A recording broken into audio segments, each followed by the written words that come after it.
Welcome to class 7 students. This is the continuation part of the chapter classification of the living world. In my previous video I discussed with you till the page number 26 which explains the two kingdom classification. Till two kingdom classification I have explained, and I have also told you about the scientist Carolus Linnaeus. I hope you have understood till that much. Now I am going to move forward with the next topic, which is Linnaeus's general plan of classification. So Carolus Linnaeus was the one who gave the two kingdom classification, right?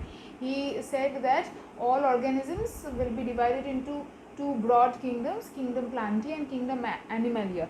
But under Plantae or under Animalia as well, there were millions and millions of organisms, right? How to classify them? Let's read from the book. Linnaeus further categorized the organisms under the two kingdoms into smaller groups based on common characteristics. Thus, he established common taxonomic ranks or different levels while grouping organisms. The group at the top level had the least number of common features. As the order progressed to lower levels, the organisms had more features in common. So, look at this flowchart in your book. Okay, look at this flowchart in your book. It starts with kingdom, which is the largest category. Then each kingdom means we already know that there are two kingdoms, kingdom Animalia and kingdom Plantae. Now each kingdom is then categorized into many phylum or phyla. Phyla is a plural of phylum. Now out of many phyla, suppose let's pick any one phylum, and then we can categorize that phylum into further many groups.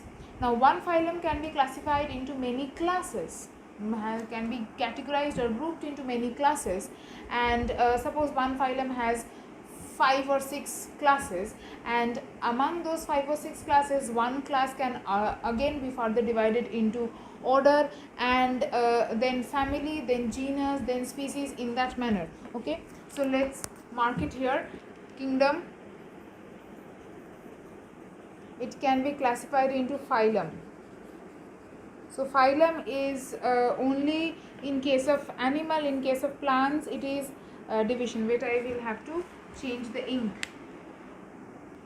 So as I was saying, kingdoms can be classified into phylum, but the name phylum is only correct for animal kingdom. For plant kingdom the name changes to division, means both are of the same thing, just the name is different. Phylum in case of animals and division in case of plant kingdom. Okay, now each phylum can be divided into class. Phylum or division can be divided into class, class into orders, order into family, family into genus. Okay, so this is how the classification of, means the two kingdom classification takes place. Okay, let's read from the book. As the order progresses to lower levels, the organisms had more features in common. Thus, the organisms at a lower taxonomic rank were related more closely than the organisms at the level above it. We still use these taxonomical levels today. Point number 1, all living organisms are divided into two kingdoms, plants and animals. Two kingdoms, plants and animals. Next, the next level of division in the plant kingdom is division, and in the animal kingdom it is phylum or singular phyla or singular phylum. Next, a phylum or division is further divided into many classes. A class has many number of orders. Under an order come many families. Organisms belonging to the same family are very similar in structure. Every family is divided into many genera, singular genus, plural is genera. The members of a genus are much more similar than those of a family, and after genus I forgot to write species. Okay, after genus comes species. Each genus is further divided into several species. Members of a species resemble each other very closely. They have similar body parts, live in similar habitats, and can reproduce among themselves. So the members under the same species have the most number of common characteristics than the members under the kingdom, because under kingdom there are many different types of organisms which only have a very few common characteristics, but among species most or the maximum number of common characteristics exist. Okay, next we will continue with the drawbacks of the two kingdom classification. So everything that we learn, everything has the advantage and the disadvantage of it. So what are the disadvantages of the two kingdom classification? The two kingdom system of classification had certain drawbacks, means disadvantages. Certain organisms such as bacteria and fungi were included in the plant kingdom, while protozoans were included in the animal kingdom.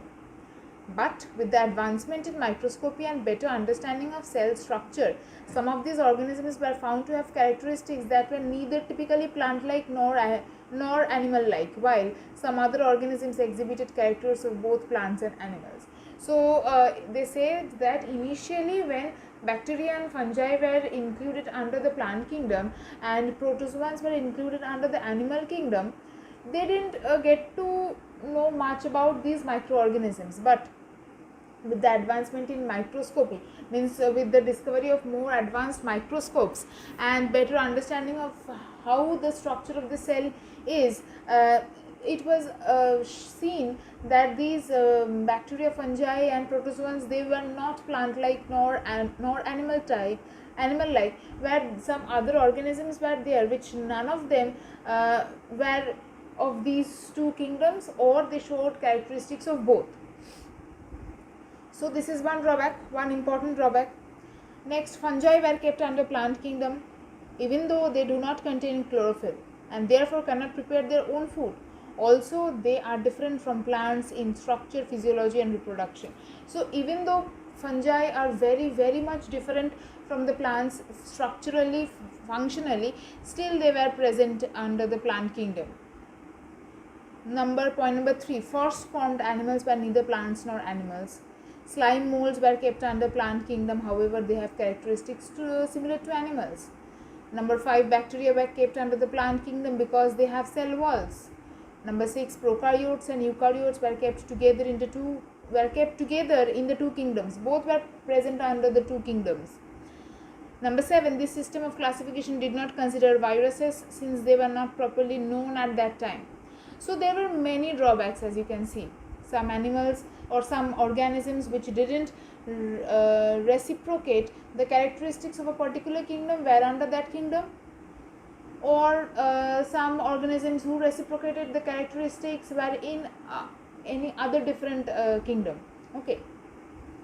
So to overcome these disadvantages, the American plant biologist R.H. Whitaker suggested the 5 kingdom classification.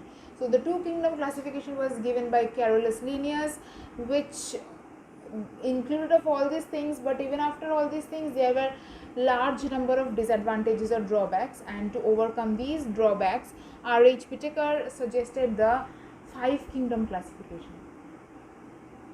Now just beside that, you will find in a box the definition of eukaryotes and prokaryotes. You know this from your class 6 syllabus. Eukaryotes are those who have developed nucleus, and prokaryotes are those who have ill-developed nucleus.